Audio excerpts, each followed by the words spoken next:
Pues muchísimas gracias a todos por asistir a este segundo seminario de la Sociedad Mexicana de Parasitología.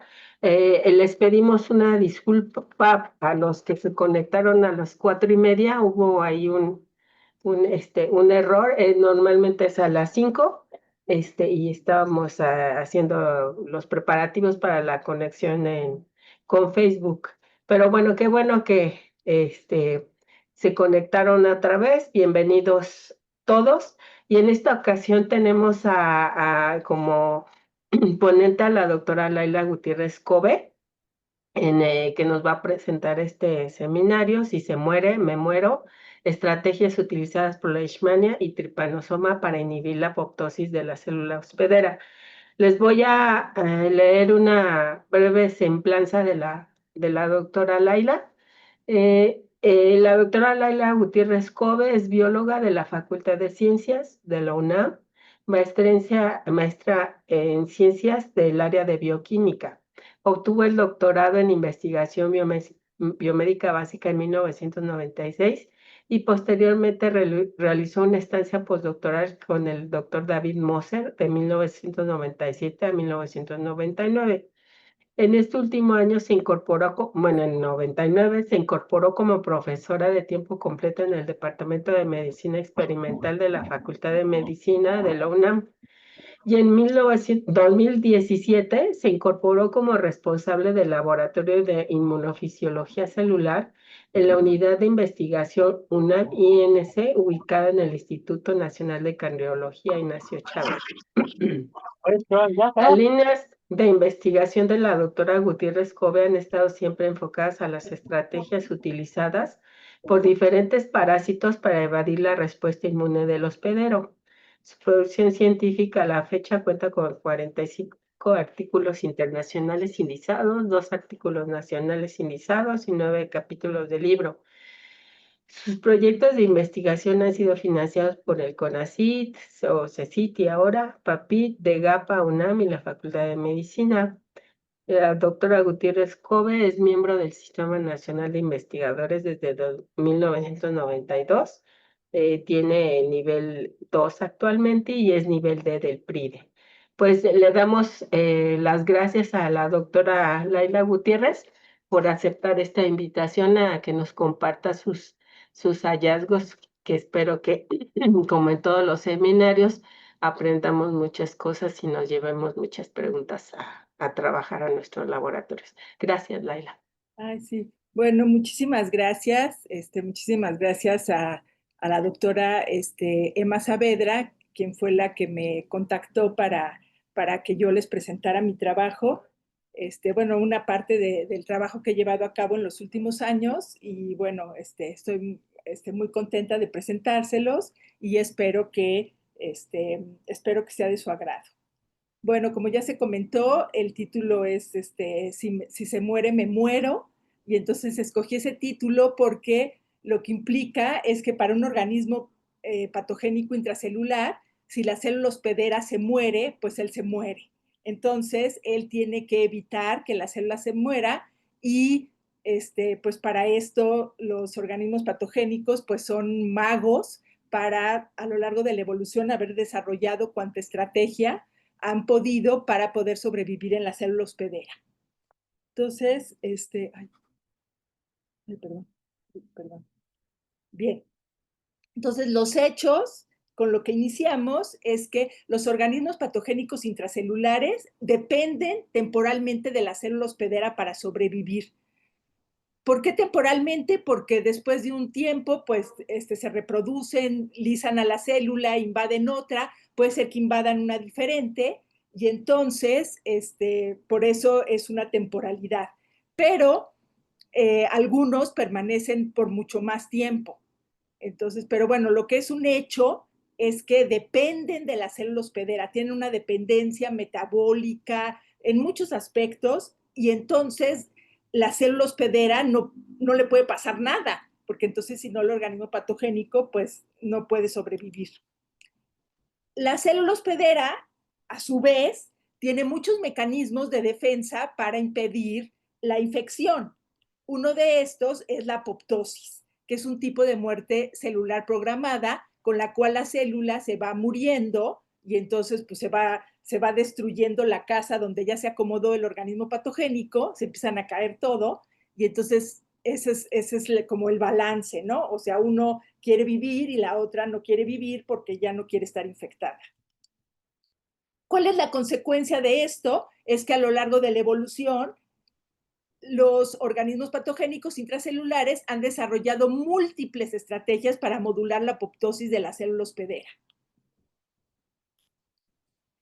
¿Qué es la apoptosis? Todos sabemos muy bien que la apoptosis es un tipo de muerte celular finamente programado en donde las células se desmantelan silenciosamente y manifiestan una serie de características, como el encogimiento celular, la formación de burbujas, la condensación, la fragmentación del DNA, la formación de los cuerpos apoptóticos. Es un mecanismo silencioso que impide la inflamación. Por eso es silencioso, porque no despierta llamadas de alarma, y es un mecanismo muy importante en diferentes eventos, tales como la respuesta inmune, la diferenciación y el crecimiento celular.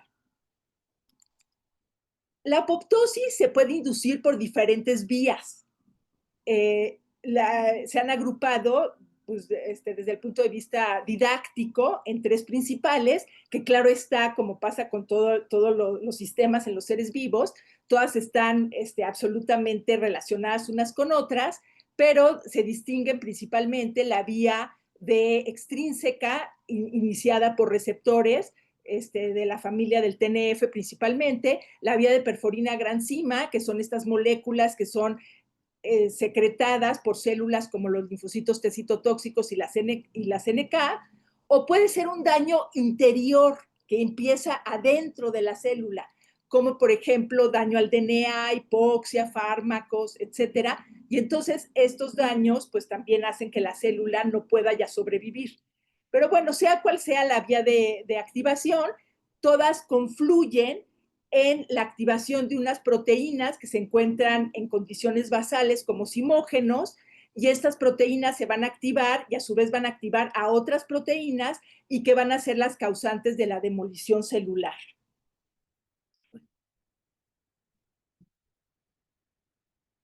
La modulación de la apoptosis por organismos patogénicos ha sido un tema de estudio por muchos años y hay muchísima investigación.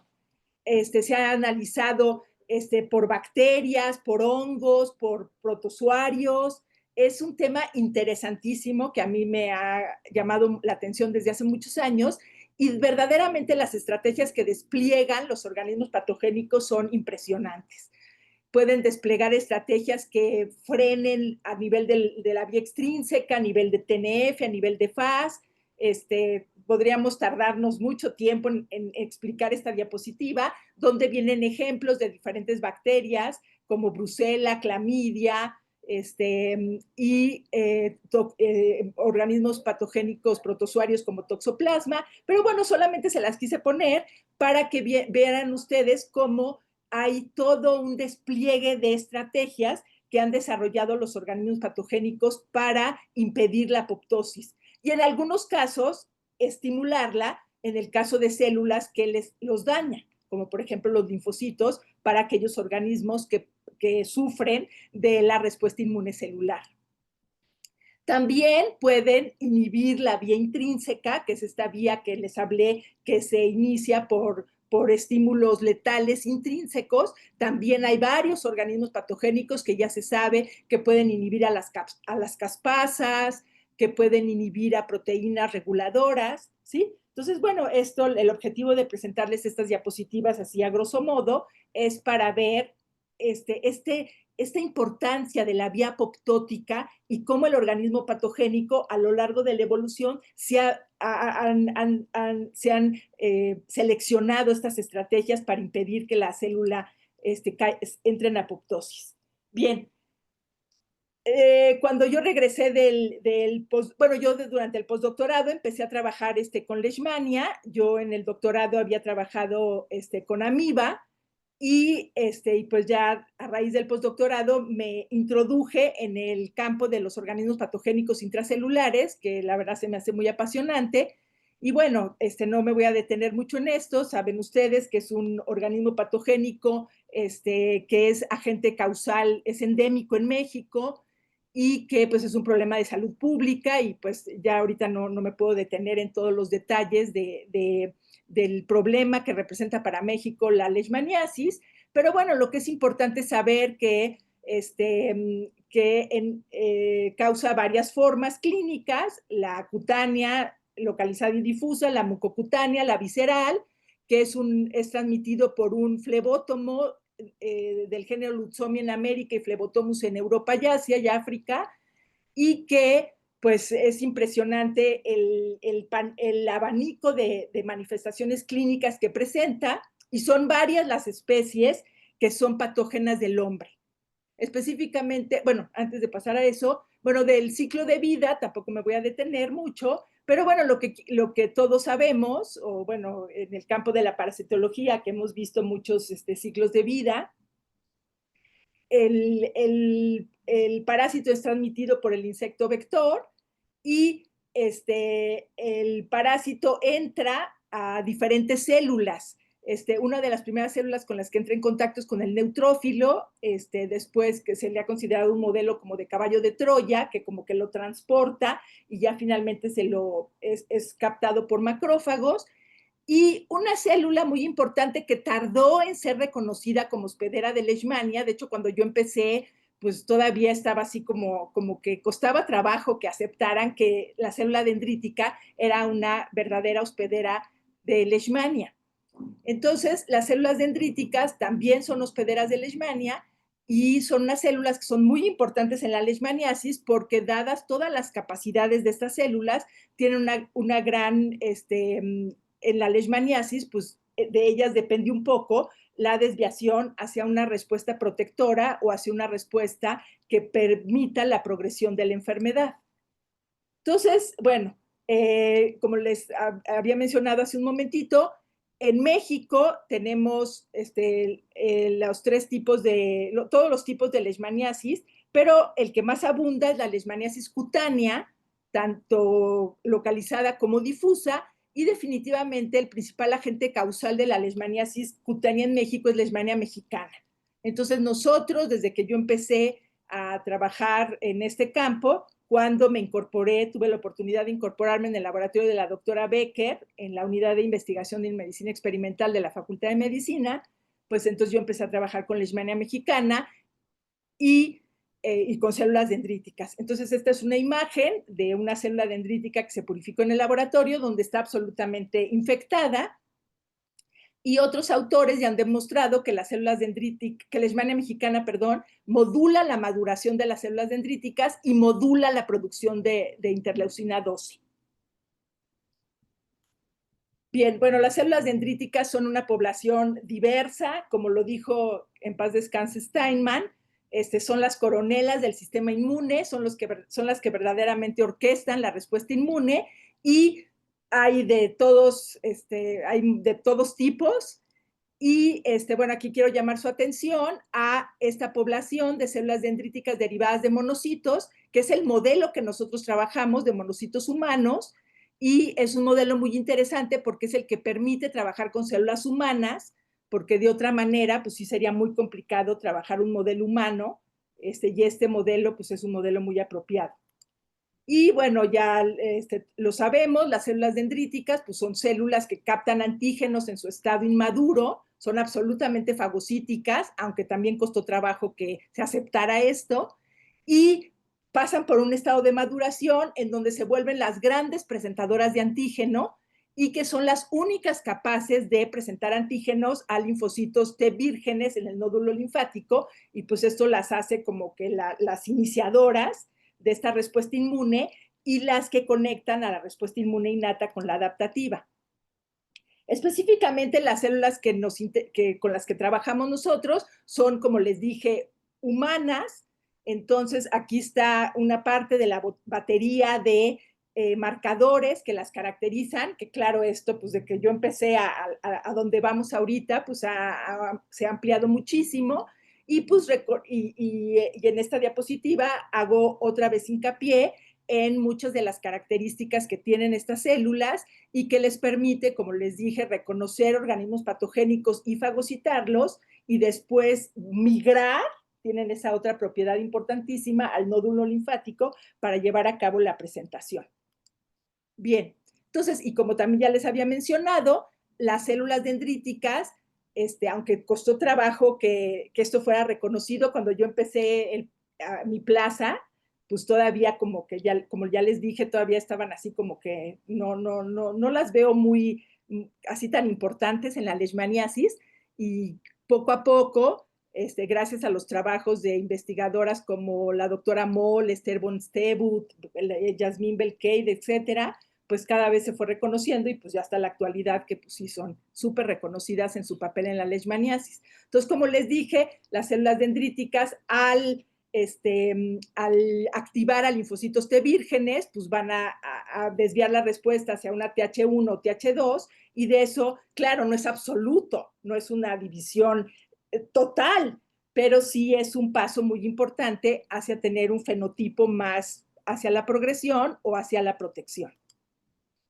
Entonces, desde yo en el postdoctorado conocía estas células, la verdad no las conocía, y me enamoré de ellas, y entonces cuando yo regresé, pues yo quise trabajar con ellas y con leishmania, y en eso también ya me empecé a interesar en la apoptosis. Entonces ya desde 1994, o sea, antes de que yo me incorporara como investigadora, ya se sabía que leishmania inhibía la apoptosis de su primera célula, de su gran célula hospedera reconocida desde un principio, que es el macrófago, y del neutrófilo, que cuando se hizo el trabajo de Aga, todavía no se reconocía como una célula que fuera tan infectada, pero Aga utilizó el modelo del neutrófilo por la capacidad de tener esa apoptosis natural y no tener que usar ningún inductor.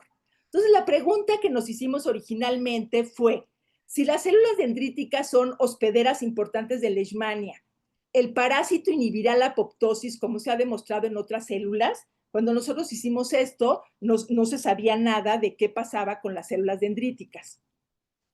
Entonces, el modelo que diseñamos en ese momento, y que más o menos es el modelo que ha perdurado hasta la fecha, es que trabajamos con células dendríticas derivadas de monocitos humanos.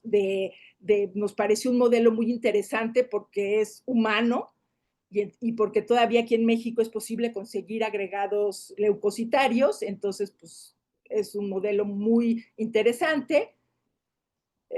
Las infectamos con promastigotes y amastigotes de leishmania mexicana, y luego, como ya les dije, en las células dendríticas no podíamos esperar a trabajar con apoptosis natural, apoptosis basal.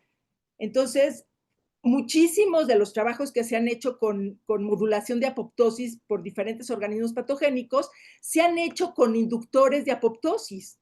Entonces, y es algo que está absolutamente aceptado y así se trabaja. Entonces, es una apoptosis inducida, porque es muy difícil trabajar con una apoptosis natural, porque es una ventana de tiempo no muy bien establecida, y pues realmente las células que sí se mueren en un determinado tiempo es el neutrófilo, pero pues no todo se va a hacer con neutrófilos. Y luego, una vez que inducimos la apoptosis a estas células infectadas, pues lo primero que hicimos fue determinar parámetros apoptóticos. ¿Qué parámetros apoptóticos determinamos? Pues los clásicos. Translocación de fosfatidilcerina, que pasa de la cara interna de la membrana a la cara externa por un fenómeno de flip-flop, y que entonces la fosfatidilcerina se puede reconocer por la unión a una proteína que se llama nexina, y la nexina viene marcada con algún fluoróforo, y entonces pues es una técnica muy noble. Luego la fragmentación del DNA, que es así como un elemento importantísimo en el desarrollo de la apoptosis. Y otro evento crucial en el desarrollo de la apoptosis es la activación de la caspasa 3. Todas las vías confluyen en la activación de esta caspasa ejecutora, que a su vez va a activar a otras moléculas y va a poder desarrollar el fenómeno de la apoptosis. Entonces, pues ese fue el modelo que nosotros nos planteamos y bueno, obtuvimos células dendríticas derivadas de monocitos. Aquí está la técnica tradicional de obtención de monocitos de sangre periférica en una centrifugación por gradiente y luego separación magnética. Y bueno, son unas células dendríticas que están ya, bueno, muy bien caracterizadas, con un fenotipo muy dendrítico, con CD11C, HLA-DR, no activadas porque tienen bajo CD86 y no hay contaminación de linfocitos ni de monocitos. También cultivamos, bueno, trabajamos con las dos formas del parásito porque nos interesó. Primero empezamos con promastigotes y luego nos interesó trabajar con amastigotes y ya casi para todos los trabajos utilizamos las dos formas. Entonces, pues a partir de ratones infectados obtuvimos los amastigotes y estos amastigotes se diferenciaron a promastigotes y también los amastigotes se pueden cultivar axénicamente a pHs bajos. Y aquí están las imágenes de los amastigotes que tenemos, que pues el cultivo de amastigotes no es tan sencillo, el cultivo axénico, y la verdad hemos logrado muy buenos rendimientos. Y el modelo pues ya fue ¿no? Entonces utilizamos como inductor la camptotecina, que es un inhibidor de la topoisomerasa 1. Entonces el DNA, al estar inhibida la topoisomerasa, no puede adquirir su conformación y entonces se forman strand breaks y eso causa el daño, o sea que la célula entra en apoptosis. Luego estas células dendríticas apoptóticas las infectamos y determinamos los parámetros apoptóticos que ya les mencioné. La translocación de fosfatidilcerina por tinción con anexina, la fragmentación del DNA por la técnica de túnel y la activación de la caspasa 3 por Western blot, utilizando un anticuerpo que reconoce tanto al simógeno como la forma activa. Y bueno, los resultados que empezamos a obtener fue que cuando nosotros, para no detenerme tanto y que me dé tiempo de abarcar todo lo que les quiero decir, bueno, me voy a enfocar en los porcentajes de células apoptóticas. Tenemos imágenes representativas de histogramas, de dot plots de citometría de flujo, porque lo medimos por citometría de flujo, porque la anexina está marcada con FITC. Y entonces, el primer resultado que obtuvimos, que fue muy llamativo, fue que evidentemente la camptotecina, al ser un inductor de apoptosis, pues eleva a las células apoptóticas, tanto en la infección con promastigotes como con amastigotes.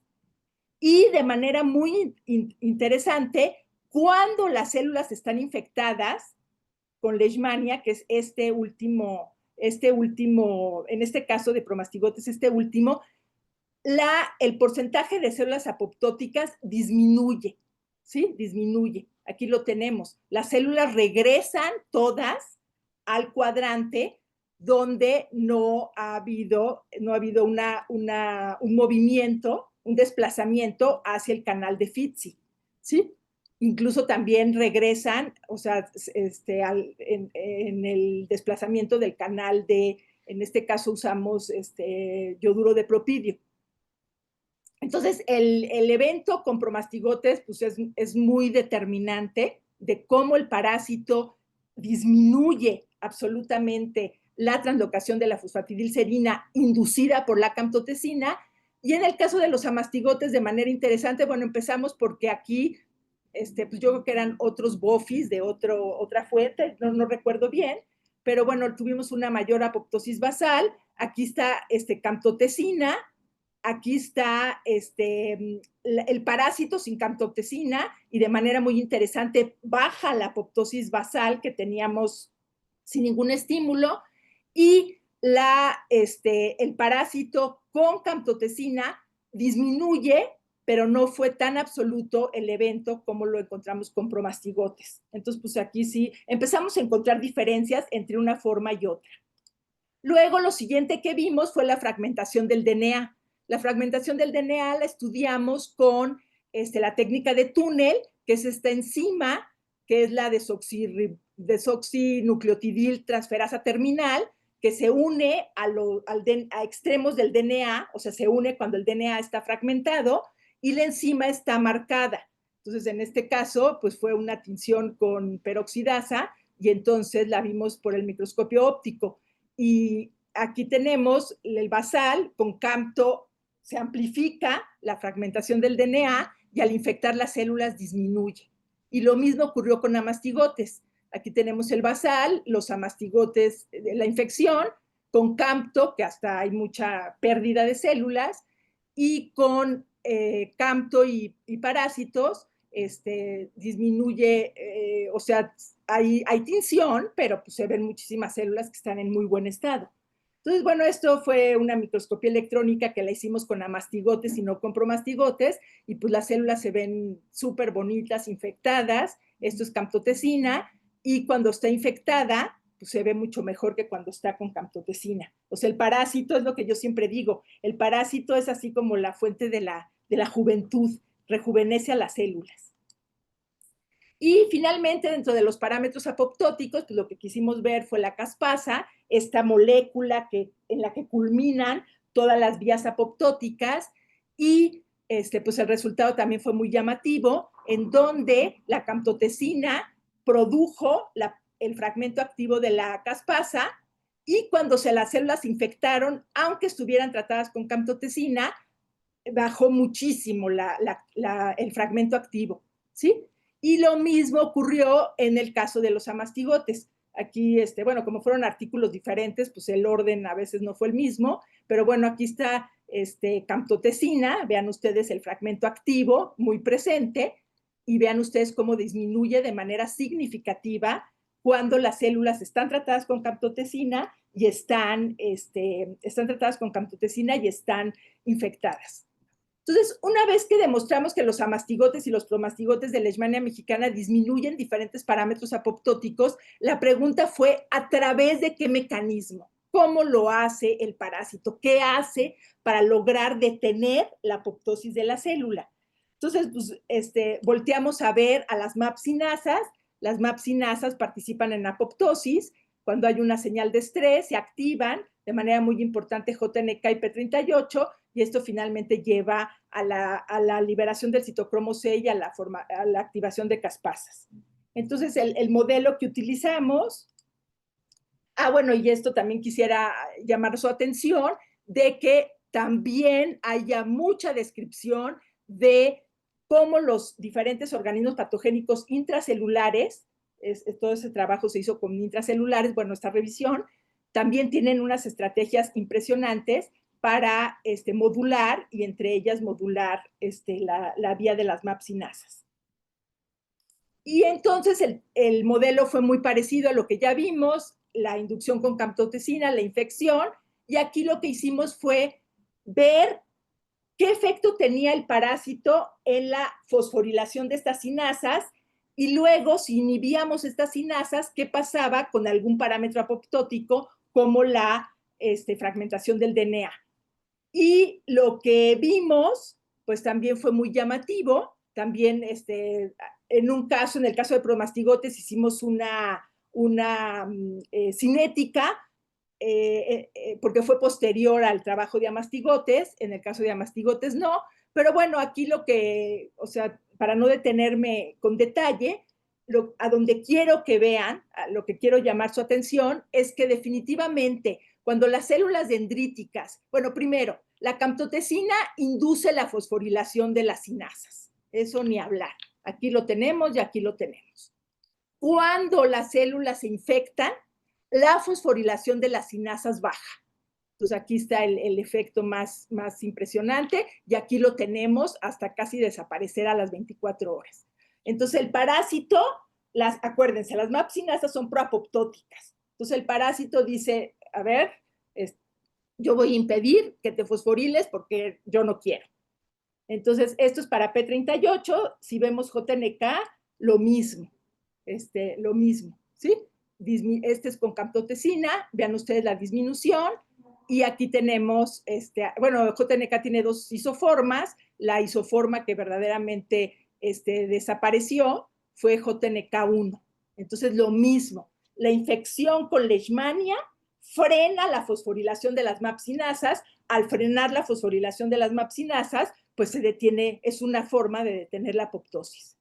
Y luego, bueno, quisimos ver esto, cómo se manifiesta en la apoptosis. Entonces, pues, ¿cuál es la forma más sencilla de ver un evento? Pues inhibiéndolo, ¿sí? Y entonces, al inhibir, sí vimos una disminución en la fragmentación del DNA. Donde se ve más llamativo el evento, el fenómeno, perdón, es con amastigotes, donde hicimos el túnel, pero lo hicimos por citometría de flujo. Entonces, vean ustedes la fosforilación con camptotesina y vean ustedes cómo baja la fragmentación del DNA cuando utilizamos el inhibidor, ¿sí? Y si lo vemos ópticamente, para el caso de promastigotes no fue tan dramático como para mastigotes, pero sí hubo una disminución en la fragmentación del DNA si lo comparamos con el control positivo de camptotesina. Y bueno, lo que sigue llamando mucho la atención es que si nosotros vemos la apoptosis basal y vemos la apoptosis con el parásito, o sea, el parásito incluso baja la apoptosis basal. Y vean ustedes, por ejemplo, en este caso, la apoptosis con camptotesina y al infectar, o sea, la disminuye dramáticamente. Bien, entonces pues ya lo que vimos con esto es que leishmania, ¿sí? Leishmania inhibe la translocación de la fosfatidilcerina, inhibe la fragmentación del DNA e inhibe la fosforilación de JNK y de P38, y esto se refleja, ¿sí?, de manera muy importante en también prevenir la fragmentación del DNA. Entonces, hasta ahorita con estos datos lo que llevábamos es que una de las formas que tiene leishmania de prevenir la apoptosis de la célula era frenando la vía proapoptótica de las mapsinasas. Pero bueno, o sea, nunca se acaban las historias. Entonces, claro está que aquí no se había terminado esto. Entonces dijimos, bueno, ya esto, pues, esto ya lo publicamos, fue la maestría de un alumno, el doctorado de otro, la maestría de otro, y dijimos, bueno, vamos a buscar otras vías. Entonces, ahora volteamos a ver, en lugar de una vía proapoptótica, volteamos a ver una vía de supervivencia, como es la vía de PI3K-AKT, que lleva a la supervivencia de la célula, y volteamos también a ver a proteínas antiapoptóticas, porque es otro mecanismo que tiene la célula, ¿sí? O sea, tenemos proteínas que conducen a la apoptosis, ¿sí?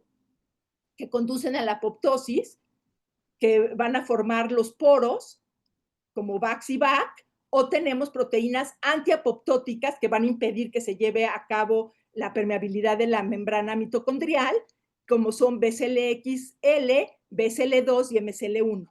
Entonces, la estrategia siguiente fue buscar estos mecanismos. Si leishmania estaba haciéndole algo a estas vías. Y entonces, lo que el modelo fue el mismo, ¿sí? Nada más que aquí vimos la fosforilación de PI3K y de AKT. Aquí la proteína que inhibimos, así como en lo que les acabo de mencionar, inhibimos P38 y JNK, aquí inhibimos AKT y vimos la presencia proteínica de estas proteínas antiapoptóticas. Y entonces lo que encontramos primero fue que esto se hizo con amastigotes, pues súper bonito. Entonces, leishmania sí tuvo la capacidad de sobreregular la presencia de fosforilar a PI3K como un mecanismo para favorecer la sobrevivencia. Entonces, aquí tenemos a camptothecina que baja a esta vía y leishmania la sube. El efecto fue mucho más llamativo con PI3K que con AKT, pero también fue estadísticamente significativo, ¿sí? Aquí está camptothecina que baja, y en los dos casos infectados, que son estos, ¿sí? Sí está elevada definitivamente y como les digo fue estadísticamente significativo. Entonces, después ya nada más nos faltaba ver si inhibíamos AKT, qué pasaba con un parámetro apoptótico. El parámetro apoptótico que escogimos fue la activación de caspasa 3 y se cumplió lo que esperábamos, ¿sí? O sea, AKT es una vía de supervivencia que va a impedir que se active la caspasa. Si nosotros inhibimos AKT, se aumenta la caspasa activa, ¿sí? Y entonces aquí tenemos, cómo está con camptotecina, y cuando vemos las células con el inhibidor de AKT y la camptotecina, aumenta la presencia de la caspasa activa. Aquí tenemos la banda, ¿sí? Entonces, AKT está funcionando en inhibir a la caspasa 3. Si nosotros inhibimos AKT, entonces ese efecto regulador se acaba y se activa la caspasa 3. Entonces, es como lo que vimos con la fragmentación del DNA al inhibir P38 y JNK. Y buscamos las proteínas antiapoptóticas, que nosotros estábamos esperando que Leishmania las aumentara como otro mecanismo para inhibir la apoptosis. Aquí ya no se cumplió lo esperado. Cuando probamos a la proteína antiapoptótica BCL2, la infección con Leishmania no la aumentó. Entonces, pues esto sí fue un resultado que no esperábamos, pero pues eso pasa. Luego buscamos MSL1, otra proteína antiapoptótica, y aquí interesantísimo, no la sobrereguló, pero cambió la isoforma. Esta es la isoforma en las células no infectadas y esta es la isoforma en las células infectadas. A la fecha no hemos encontrado todavía una explicación biológica a esto, pero bueno, esperemos que lo encontremos pronto. Y donde sí se cumplió la hipótesis fue con la proteína antiapoptótica BCL-XL, en donde sí Leishmania, al infectar, esto es con Campto, esto es la basal, esto es Campto, baja la proteína antiapoptótica porque la camptotecina la disminuye y la infección con Leishmania la aumenta. Entonces, de las 3 proteínas antiapoptóticas que probamos, la que sí aumentó fue BCL-XL. Entonces, esto fue lo que encontramos en esta parte, que la infección con Leishmania, tanto promastigotes como amastigotes, eleva los niveles de AKT, y el AKT tiene que ver con la regulación de las proteínas BCL2, de manera muy importante BCL-XL, y esto es una de las estrategias utilizadas por Leishmania para disminuir la apoptosis. Entonces, bueno, hasta aquí está la historia con Leishmania. Todavía me quedan unos minutos, entonces voy a poder contarles brevemente la historia con Trypanosoma. La historia con Trypanosoma es una historia más reciente, data de cuando me cambié al Instituto Nacional de Cardiología, que empecé a trabajar con Trypanosoma. Era una absoluta neófita en el tema, costó mucho trabajo empezar. Yo lo que siempre cuento ese chistoretín, que eso de que eran primos, no, pues yo encontré que de primos no tenían nada. Entonces encontramos que era dificilísimo trabajar con Trypanosoma, no se parecía a nada, nos costó muchísimo trabajo, pero bueno, ya hemos avanzado y entonces pues quisimos ver lo mismo, ¿no? Hemos visto otras cosas con Trypanosoma, pero también quisimos echar un ojo a qué estaba pasando con la apoptosis.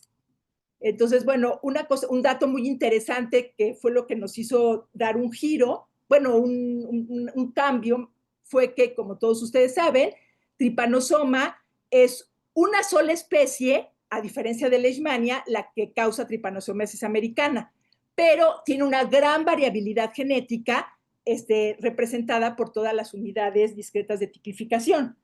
Entonces, dada esta variabilidad y con algunos antecedentes que teníamos de Leishmania, en el caso de Trypanosoma, nosotros no nada más trabajamos con un aislado, sino quisimos probar diferencias en virulencia.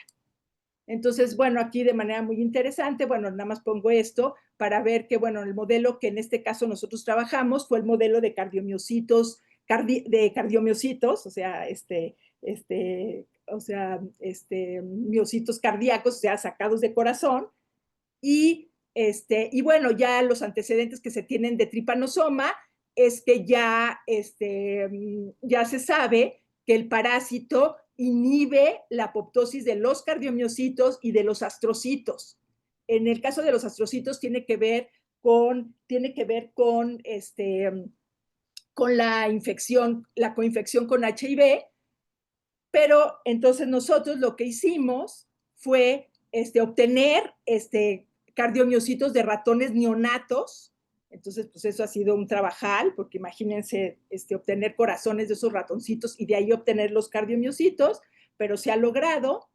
Y, y aquí agradezco mucho a la doctora Rebecca Manning, que amablemente ha colaborado con nosotros y nos donó 2 cepas de virulencia diferente, la CI2 y la NM1, y son con las que hemos trabajado. Y entonces, bueno, aquí nada más les quiero representar que los cardiomiocitos han sido perfectamente caracterizados por Western blot y por inmunohistoquímica por la presencia de troponina. Hicimos un protocolo muy parecido a lo que ya les platiqué, nada más que aquí los infectamos en lugar de promastigotes y amastigotes con 2 tripomastigotes de 2 aislados de diferente virulencia, y nos fuimos a activación de caspasa, activación de AKT y presencia proteínica pues, de BCL-XL, que es la que ya nos había dado información en Leishmania. Entonces, pues ahorita lo que llevamos, ya es el primer trabajo que ya se envió a publicar, pero no se ha logrado que se publique. Estas son las células, los cardiomiocitos infectados con un aislado y otro. Y bueno, me voy a ir a los resultados más interesantes, en donde vemos que una vez más, el parásito, así como vimos con Leishmania, el parásito está disminuyendo la presencia de la caspasa activa. Entonces, nada más voy a llamar su atención. Este es el simógeno, y pues también al infectar a las células disminuye mucho. Esta es la activa, y ya cuando se infectan las células desaparece. Y curiosamente pasa de manera en mayor grado con el menos virulento en comparación con el virulento. Pero bueno, esto todavía tenemos que, no todo, o sea, porque puede ser que una cepa sea más virulenta que otra, pero las estrategias que utilice no sean como tan uniformes. Y luego ya para terminar, vimos AKT y vimos BCL-XL. Y en BCL-XL es donde sí hemos hasta la fecha obtenido el resultado más interesante, que al infectar con NM1, que es la de mayor virulencia, pues hay una súper expresión de esta proteína antiapoptótica, pero muchísimo. ¿Sí? Entonces, vean ustedes. Entonces, pues hasta ahorita, este es como el resultado más claro que tenemos, que para el caso de tripanosoma, y esto no se ha descrito, bueno, y no se ha descrito al compararlo, no se ha descrito para cepas mexicanas, y que está sobreexpresando a esta proteína antiapoptótica y que lo está haciendo en mayor forma el aislado virulento. Y entonces, pues esto es lo que yo les quería presentar, de cómo hemos encontrado las capacidades tan impresionantes, pues más de Leishmania, porque la historia es más larga, que de tripanosoma, de cómo tienen esa capacidad impresionante de entrar a la célula, darle una llamarada de vitalidad y empezar a frenar, se empiezan a prender fuegos, ¿no? Porque pues las células se empieza a caer todo, y el parásito tiene la capacidad de ir apagando fuegos para poder vivir.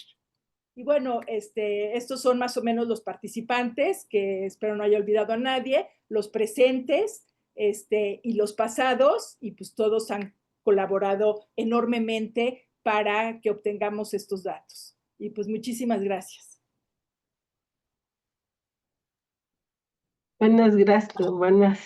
Muchas gracias a Laila por su excelente y interesante mm, eh, pues compartir su investigación.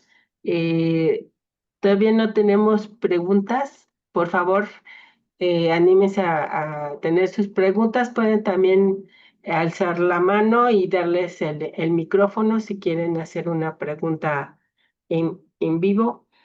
Pues mientras que se animan, yo les tengo aquí algunas.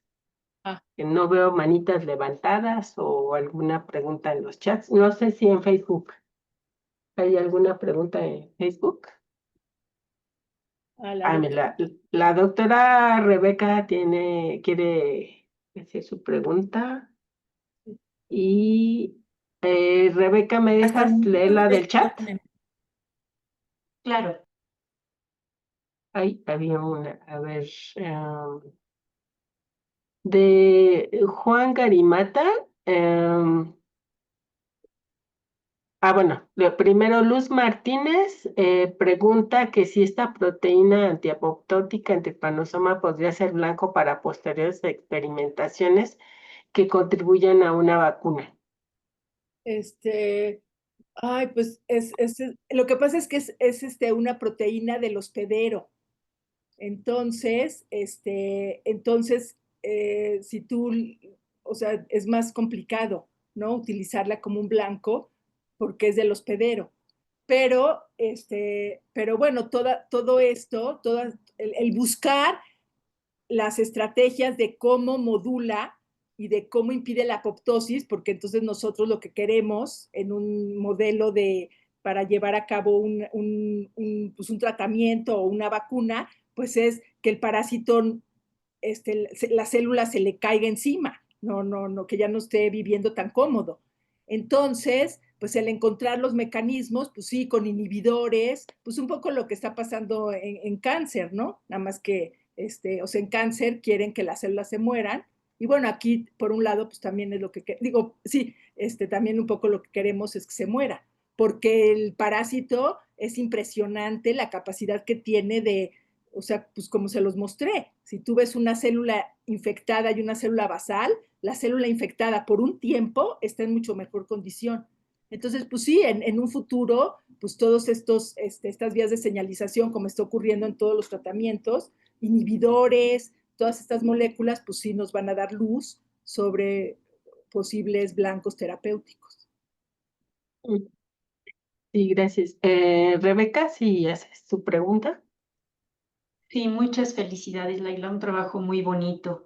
A mí me llama la atención, ¿ustedes han hecho estudio a nivel de cinética de infección?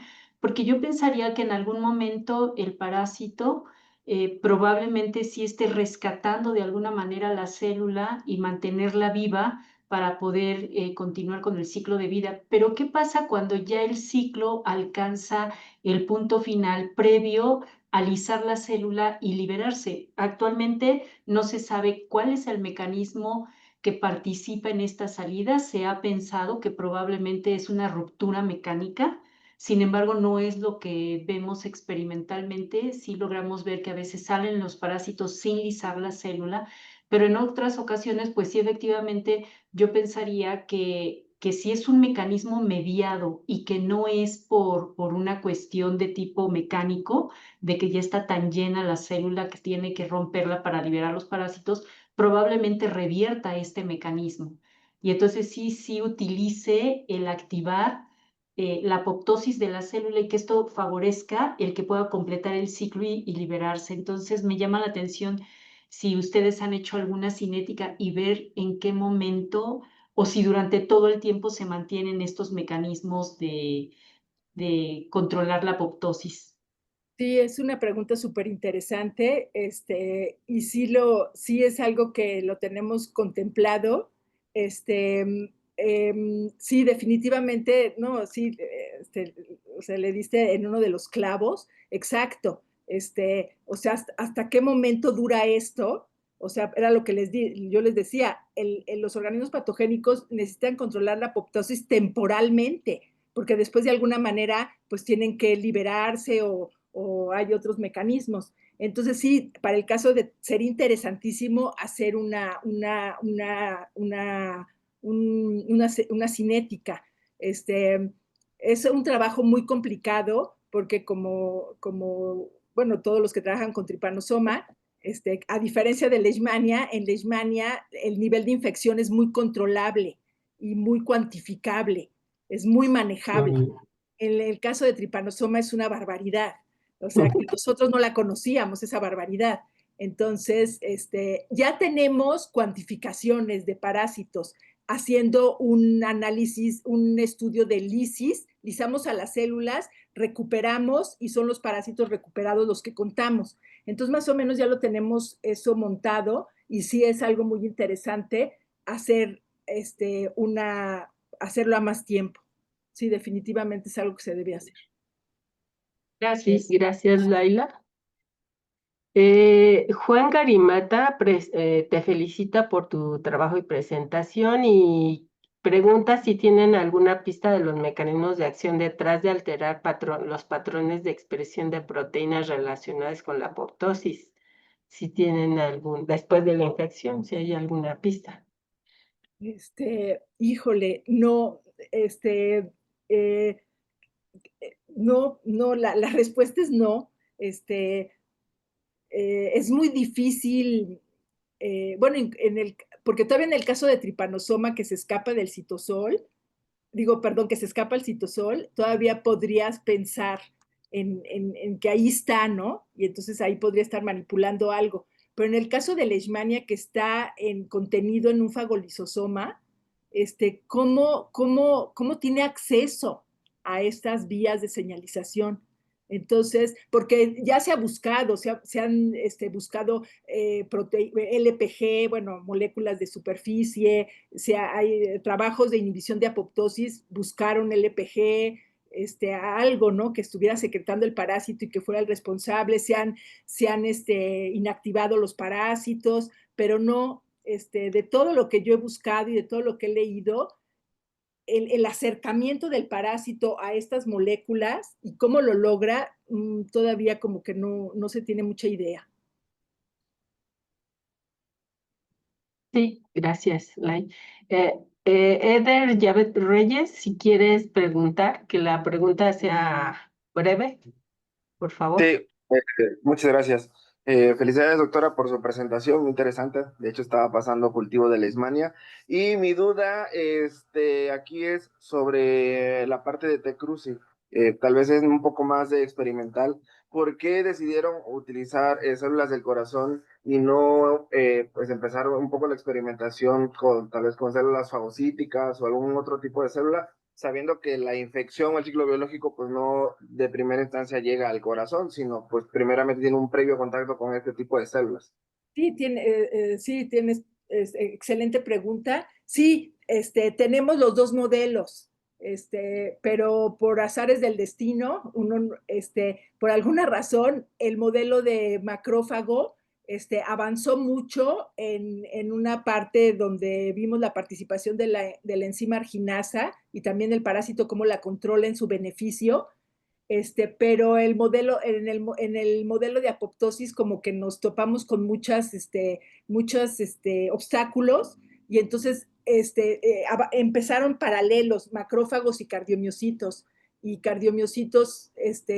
pues se obtuvieron más resultados, pero sí, definitivamente estamos con con macrófagos, es un modelo mucho más sencillo, estamos trabajando con macrófagos de médula ósea de ratón y tenemos algunos resultados.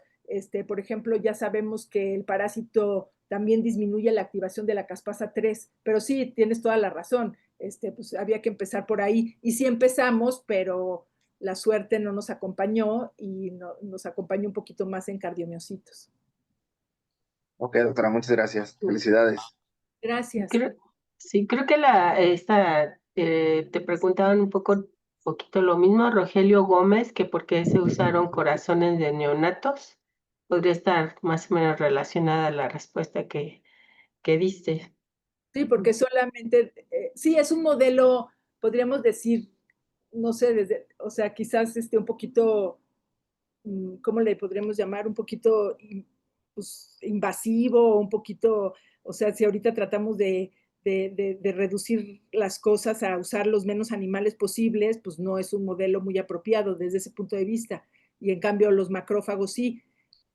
Pero pues por el interés de que fueran cardiomiocitos, pues es por eso. Entonces, pues ya tenemos como muy estandarizada la técnica y tratamos de usar lo menos posible para no dañar y bueno, para no si dañamos, para no gastar muchos animalitos.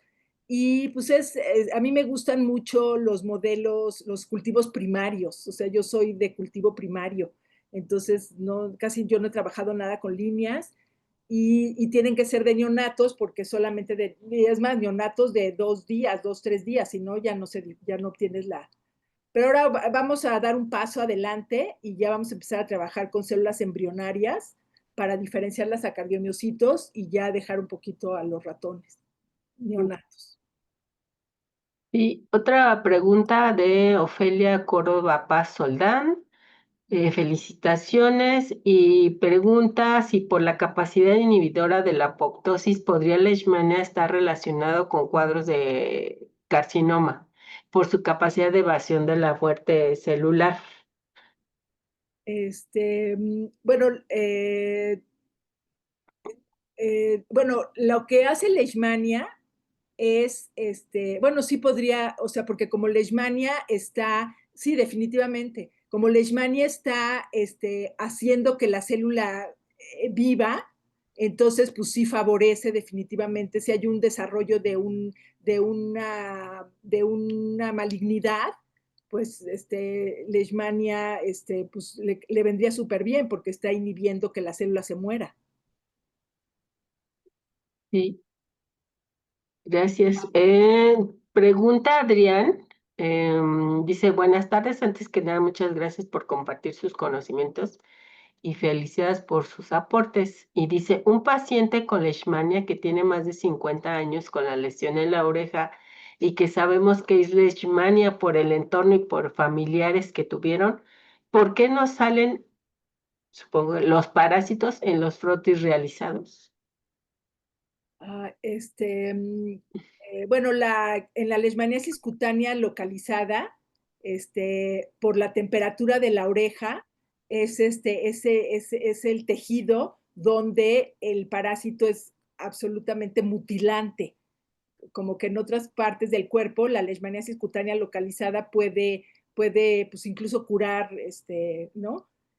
Pero en la oreja, pues sí, es la famosa úlcera del chiclero,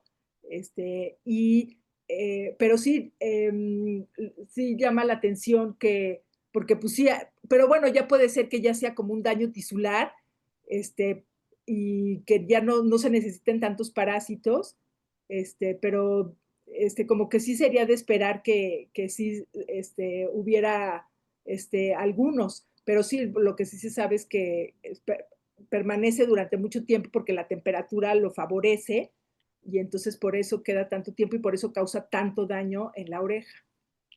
Pero sí, pues yo sí esperaría que, pues quizás, no sé, es que a veces no es fácil obtener parásitos de un tejido, se necesita muchísima experiencia para poderlos obtener. Gracias. El doctor Cuitláhuac Rovirosa, por favor, si hace su pregunta de manera breve. Muchas gracias, doctora. Un saludo cordial. Felicidades, doctora Laila. Un gran trabajo. Dos preguntas en torno al parásito. ¿Lo tienen en crío y en qué condiciones? Y la segunda sería, ¿hicieron análisis ultraestructural con MEP y difracción de rayos X de los promastigotes y diamastigotes? Gracias. Sí, doctor. Estos parásitos de este trabajo se obtuvieron de una lesión de una persona que fue a la selva lacandona, y entonces directamente de la lesión se aislaron y de hecho es un aislado que, bueno, pertenece al grupo de la doctora Becker y lo tenemos nosotros, se aisló cuando yo estaba con ella y se conoce como la cepa lacandona. Entonces, es un parásito que ya lo tenemos muy bien. Entonces, lo que hacemos es, sí, una parte la criopreservamos, siempre tenemos un resguardo, pero lo que se tiene que hacer con Leishmania es estarlo pasando por ratón, infectando ratones y de ahí recuperando los amastigotes de la lesión y luego diferenciando los apromastigotes, y así tenemos amastigotes y promastigotes.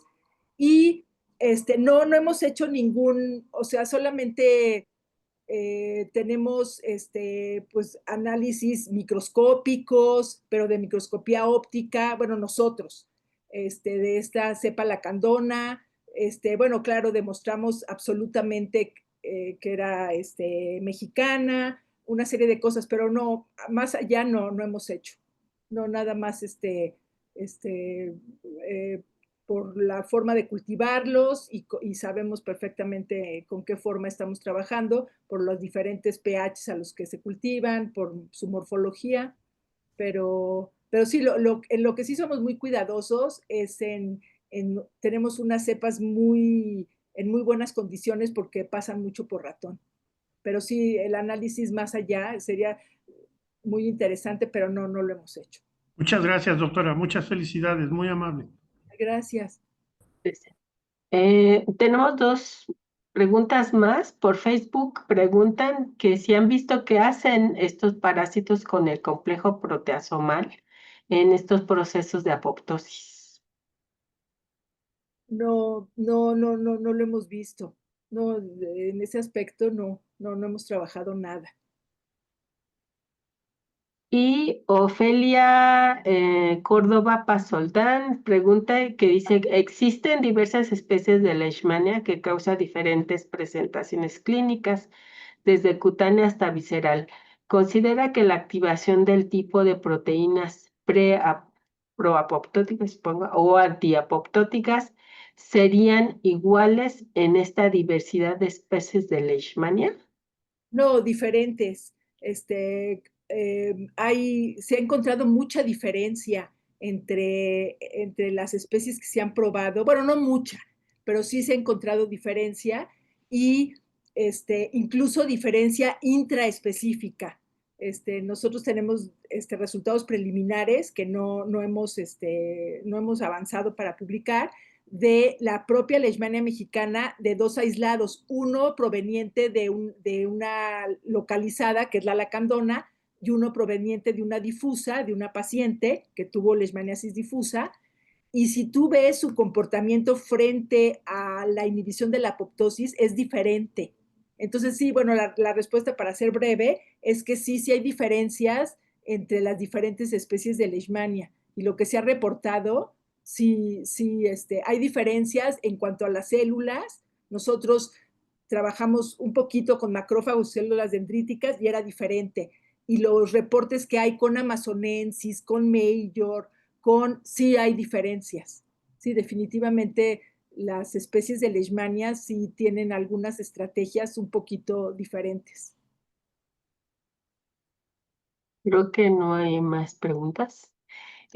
Bueno, si me permiten hacer una pregunta, ¿cuál sería entonces el escenario en Trypanosoma cruzi, que como tú mencionas es una masacre casi que no? En cambio, en Leishmania, pues el individuo puede estar más, bueno, la célula puede estar infectada más tiempo. ¿Sería los procesos moleculares diferentes a los de Leishmania? Porque es desde una señalización intracelular, ¿no? Sí, sí, bueno, un poco, yo creo que esto está relacionado a lo que preguntaba la doctora Manning. Yo creo que en el caso de Trypanosoma, como que la cuestión temporal es muy importante. Y sí, como tú dices, cuesta más trabajo manejarlo por ese nivel de infección tan tremendo. Y sí, yo creo que las estrategias, o sea, son diferentes, ¿no? Porque incluso por una cuestión de números, o sea, lo que esté logrando Trypanosoma, no puede ser igual a lo que esté logrando Leishmania, porque Trypanosoma pues, es muchísimo más numerosa la presencia. Entonces, ahorita pues la única coincidencia que hemos encontrado es que los dos disminuyen, aumentan la presencia proteínica de una proteína antiapoptótica, BCL-XL.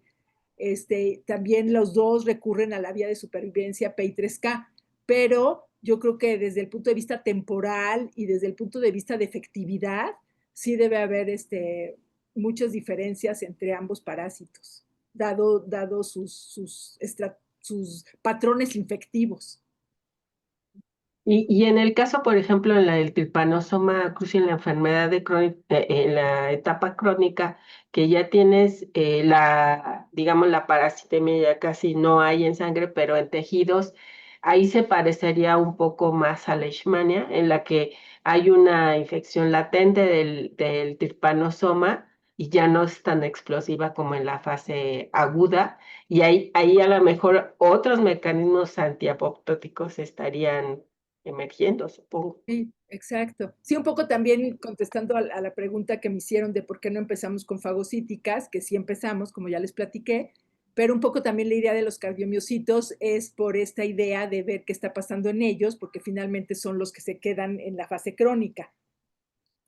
Y al parecer también están jugando un papel muy importante los fibroblastos cardíacos, en también como servir como reservorios.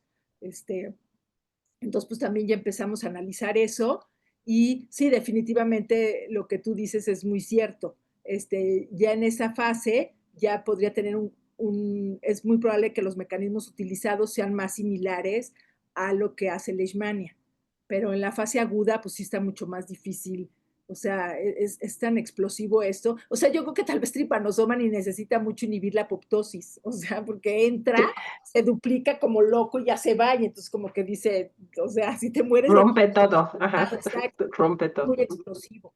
Entonces, pues sí, yo creo que la inhibición de la apoptosis en Trypanosoma es muchísimo más importante en la fase crónica. Y bueno, ya una última pregunta en Facebook. En Facebook dice, ¿cómo se realiza el pase para Leishmania en ratones y qué cuidados especiales se contemplan en el material biológico? Bueno, el pase en ratones, pues es nosotros manejamos el modelo de cojinete plantar, entonces, pues sí, con todo, bueno, el trabajo con Leishmania es mucho más noble, ¿no? Que el trabajo con Trypanosoma. Entonces, aunque te llegaras a picar con la aguja, pues jamás estaría representando el modelo biológico del flebótomo. Entonces, es mucho más sencillo trabajarlo. Pero claro, se toman todas las precauciones de guantes y demás, entonces pues se inoculan en el cojinete plantar y ya se deja que se desarrolle.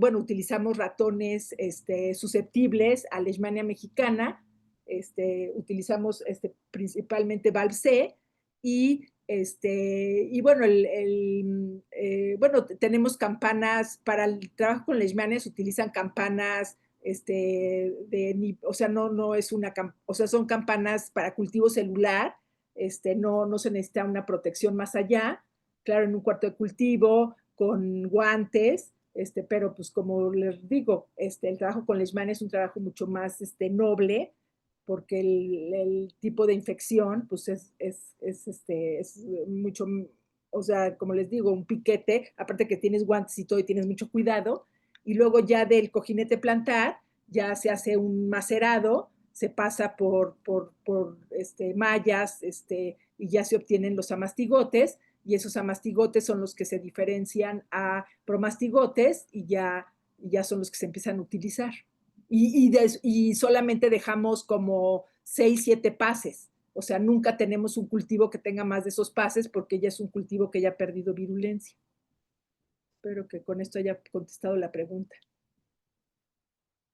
Agradezco mucho a la doctora Laila Gutiérrez por su presentación y pues los esperamos para nuestro próximo seminario, que será el 4 de agosto, antes de irnos de vacaciones. Entonces esperen los anuncios a través de correo electrónico y a través de nuestra plataforma de Facebook. Y recuerden que pues este seminario si tienen alguna duda, consulta, se subirá en nuestra página de YouTube de la sociedad y en donde pueden consultarlo con más detalle.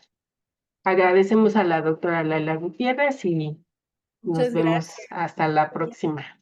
invitación y hasta luego, que estén muy bien. Gracias. Gracias.